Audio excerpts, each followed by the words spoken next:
গৃহীত হয়েছে, যার মধ্যে সেকেন্ডারি এডুকেশন, বিদ্যালয় শিক্ষা, যেটা আমরা স্কুল এডুকেশন বলি,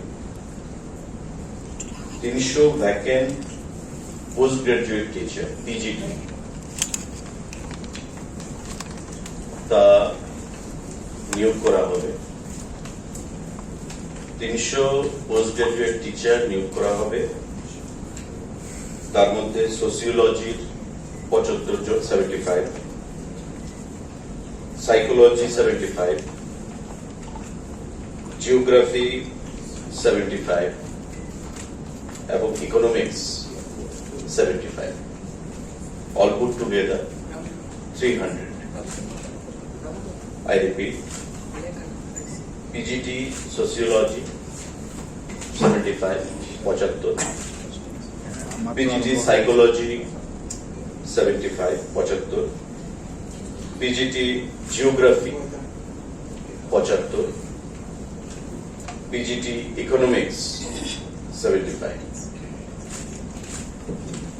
আমাদের আজকে ক্যাবিনেট মিটিং এ মুখ্যমন্ত্রীর পৌরোহিত্যে এই সিদ্ধান্ত গৃহীত হয়েছে যে সারা রাজ্যে যে পরিমাণ আমাদের পিজিটি টিচার দরকার বা প্রয়োজন তার থেকে কিছুটা কম রয়েছে, তাই 300 পিজিটি যে পোস্ট খালি রয়েছে সেগুলোকে পোস্ট ক্রিয়েটেড ছিল সেগুলোকে ফিল আপ করে যে চাহিদাটা পিজিটি টিচারদের সেটা অনেকটাই সেখানে পূরণ করা হবে।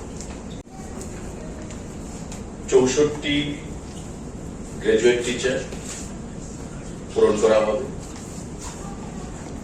এবং একটু কারেক্টেড 64 পোস্ট গ্রাজুয়েট টিচার তার বাইরে আলাদা পূরণ করা হবে এবং 175 post of graduate teacher, 175 graduate teacher, 300 PGT এবং ওই পিজিটির বাইরে আরো 64 নাম্বার পিজিটি শিক্ষা দপ্তর সেটা পূরণ করবে। এটা আমাদের আজ ক্যাবিনেট মিটিং সিদ্ধান্ত হয়েছে। স্বাস্থ্য দপ্তর, হেলথ এন্ড ফ্যামিলি ওয়েলফেয়ার সিদ্ধান্ত নিয়েছে এবং আজকে ক্যাবিনেট সেটা মঞ্জুরি দিয়েছে যে 143 post of lab technician, laboratory technician, যেটা আমরা দেখেছি যে কোভিড মহামারীর সময় ল্যাব টেকনিশিয়ান থেকে শুরু করে ডাক্তার প্রত্যেকেই ফ্রন্টলাইন ওয়ারিয়ার হিসেবে কাজ করেছে, তার মধ্যে ল্যাব টেকনিশিয়ান যারা তারা একটা গুরুত্বপূর্ণ ভূমিকা গ্রহণ করেছে এবং এর সংখ্যাটা বৃদ্ধি করার জন্য যাতে আগামী দিনে স্বাস্থ্যের যে ইনফ্রাস্ট্রাকচার পরিকাঠামো আমরা আরো বৃদ্ধি করতে পারি, তাই হেলথ এবং ফ্যামিলি ওয়েলফেয়ার দপ্তর 143 জন ল্যাব টেকনিশিয়ানকে সেখানে নিয়োগ করবে পরীক্ষার মাধ্যমে। তার যে এক্সিস্টিং RR রয়েছে, রিক্রুটমেন্ট রুলস, সেটাকে ফলো করে এবং যা নর্মাল নর্মস রয়েছে সেটাকে ফলো করে আজকে ক্যাবিনেট মঞ্জুরি দিয়েছে যে 143 জন পোস্ট অফ ল্যাব টেকনিশিয়ান সেটা পূরণ করা হবে। Proposal for creation of 348 post of special educator graduate on fixed pay basis under Directorate of Secondary Education. শিক্ষা দপ্তর 348 খানা পোস্ট স্পেশাল এডুকেটর সেখানে নিয়োগ করবে। এটা পোস্ট ক্রিয়েট করা হয়েছে এবং এটা আপনারা জানবেন নিশ্চয়ই যে স্পেশাল এডুকেটর তাদের কি বলা হয় যারা বিভিন্ন স্কুলগুলোতে বিশেষ করে ফিজিক্যালি হ্যান্ডিক্যাপ, ফিজিক্যালি চ্যালেঞ্জ যে শিশুরা রয়েছে তাদেরকে শিক্ষা প্রদানের জন্য, এবং এটা সুপ্রিম কোর্টেরও সেখানে জাজমেন্ট রয়েছে। তাই রাজ্য শিক্ষা দপ্তর সিদ্ধান্ত নিয়েছে যে এই 348 খানা যে স্পেশাল এডুকেটর সেটা পোস্ট ক্রিয়েট করে রাখা হয়েছে। পরবর্তী সময় অ্যাজ পার রিকোয়ারমেন্ট সারা রাজ্যে বিভিন্ন স্কুলে তাদেরকে নিয়োগ করতে দেওয়া হবে। আমাদের আজকের ক্যাবিনেট মিটিং সাংবাদিক বন্ধুরা সিদ্ধান্ত গ্রহণ করা হয়েছে আমাদের যে টিআইটি রয়েছে, যে engineering college, degree college, Tripura institute of technology, তাতে যে প্রিন্সিপাল, সেই প্রিন্সিপাল যে পদটা রয়েছে সেটা নিয়োগ করার জন্য proposal for filling up of one post of principal technical engineering degree college in Tripura, that is Tripura institute of technology TIT Narsingarh under education higher department. এটা অ্যাজ পার দ্য এক্সিস্টিং আর যে একটা এআইসিটি এর গাইডলাইন রয়েছে, all India council of technical education, সেই এআইসিটির guideline অনুযায়ী সেটা নিয়োগ করা হবে অ্যাজ পার দ্য এক্সিস্টিং আর একটা পোস্ট, সেখানে প্রিন্সিপাল, সেই প্রিন্সিপালের সেটা নিয়োগ করা হবে ডিপার্টমেন্ট অফ হায়ার এডুকেশনের তরফ থেকে। আমাদের গুরুত্বপূর্ণ সিদ্ধান্তগুলোর মধ্যে আজকে এই সিদ্ধান্তগুলো গ্রহণ করা হয়েছে। তার বাইরে রাজ্যের বেকাররা তাদেরকে মোটিভেট করার জন্য যারা স্টার্ট আপ করতে চায় ছোট বিনিয়োগের মাধ্যমে, তাদের কথা বিবেচনা করে একটা গুরুত্বপূর্ণ সিদ্ধান্ত গ্রহণ করেছে। সেটা হচ্ছে constitution of Tripura startup fund, A venture capital for Tripura startups and appointment of fund manager. যারা আনএমপ্লয়েড ইউথস, তাদের কাছে প্ল্যানিং রয়েছে, কোনো কিছু করার মানসিকতা রয়েছে, কিন্তু অর্থ নেই।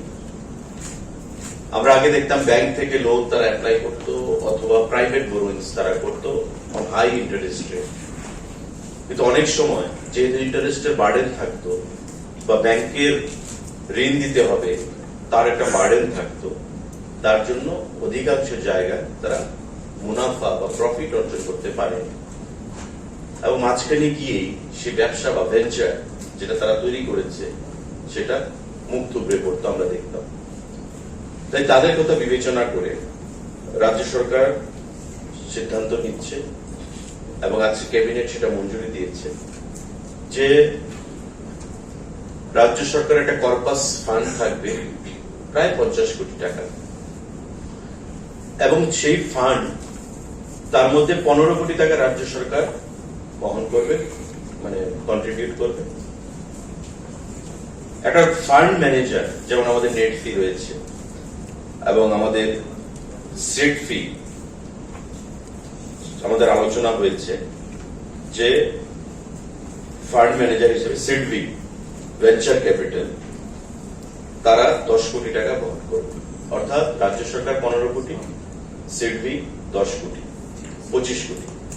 বাকি 25 কোটি টাকা আমরা বিভিন্ন ডিএসইউ, বিভিন্ন সেক্টর থেকে ইফ নেসেসারি আমরা চাইব তারা বহন করবে, এবং কোনো লোন, কোনো ইন্টারেস্ট ছাড়া যারা বেকাররা স্টার্ট আপ করতে চায় কোনো ইন্টারেস্ট দিতে হবে না। তারা ডিপিআর সাবমিট করবে রাজ্য সরকারের কাছে। এই ডিপিআর, যে ডিটেল প্রজেক্ট রিপোর্ট আমরা যাকে বলি, তাদের প্রজেক্ট রিপোর্ট জমা দেবে, তারা কি করতে চাইছে এক্সামিন করা হবে, এবং এক্সামিন করে ইভ্যালুয়েশন করে অ্যানালাইসিস করে সিদ্ধান্ত গ্রহণ করবে এবং তাদেরকে অর্থ প্রদান করা হবে। তাদের কোনো ইন্টারেস্ট প্রয়োজন নেই। রাজ্য সরকার সিডভির সঙ্গে মিলে 25 কোটি টাকার মতো তারা কন্ট্রিবিউট করবে অর্থ। টোটাল 50 কোটি টাকার ধার্য মাত্রা, সেখানে লক্ষ্যমাত্রা রাখা হয়েছে। রাজ্য যারা যুবকরা রয়েছেন স্টার্ট আপের মাধ্যমে নিজেরা প্রতিষ্ঠিত হতে চাইছেন, আমি তাদেরকে আহ্বান জানাবো যে তারা ডিপিআর তৈরি করে যেন সেটা জমা দেয়। যদিও আজকে আমাদের ক্যাবিনেট সিদ্ধান্ত গ্রহণ করেছে, কিন্তু এটা এফেক্টিভ হতে হতে আরো 2-4 মাস সময় লাগবে, কারণ এটা একটা কমিটি তৈরি হবে, সমস্ত কিছু নোমেনক্লেচার তৈরি হবে, টার্মস এন্ড কন্ডিশন সেখানে তৈরি থাকবে। কিন্তু উইদাউট এনি ইন্টারেস্ট যারা যুবক ব্যাংক থেকে লোন নিয়ে কাজ করতে চায় বা প্রাইভেট বোরোইংস নিয়ে তারা ব্যবসা করতে চায় কিন্তু বিগত দিনে পারেনি, আজকে তাদের কাছে একটা সুখবর যে রাজ্য সরকার এবং প্রাইভেট যারা ফান্ড ম্যানেজাররা রয়েছে তারা যৌথভাবে মিলে রাজ্যের যুবকদেরকে সেটা প্রদান করবে উইদাউট এনি রিস্ক। কারণ ইন্টারেস্ট যখন ব্যাংক থেকে নেবে, ব্যাংক একটা সিকিউরিটি চাইবে। প্রাইভেট পার্টি থেকে যখন ইন্টারেস্টে অর্থ নেবে, তারা সিকিউরিটি চাইবে। কিন্তু রাজ্য সরকার কোনো সিকিউরিটি দিতে হবে না, কোনো ইন্টারেস্ট দিতে হবে না। শুধু তারা ডিপিআর বানাবে, তৈরি করবে, এবং ডিপিআর তৈরি করে রাজ্য সরকারের কাছে সেটা সাবমিট করবে। রাজ্য সরকারকে কনভিন্স করতে হবে যে তাদের প্রজেক্টটা আগামী দিনে ভায়াবল কিনা, বা এই যে স্টার্টআপ, এটা আগামী দিনে মার্কেটের কি ডিমান্ড থাকবে তাদের জিনিসপত্র বা তাদের তৈরি জিনিস প্রোডাক্টের, তার উপর ডিপেন্ড করে রাজ্য সরকার সেই লোন সেকশন করবে, প্রাইভেট যে ফান্ড ম্যানেজাররা তাদের সঙ্গে মিলে।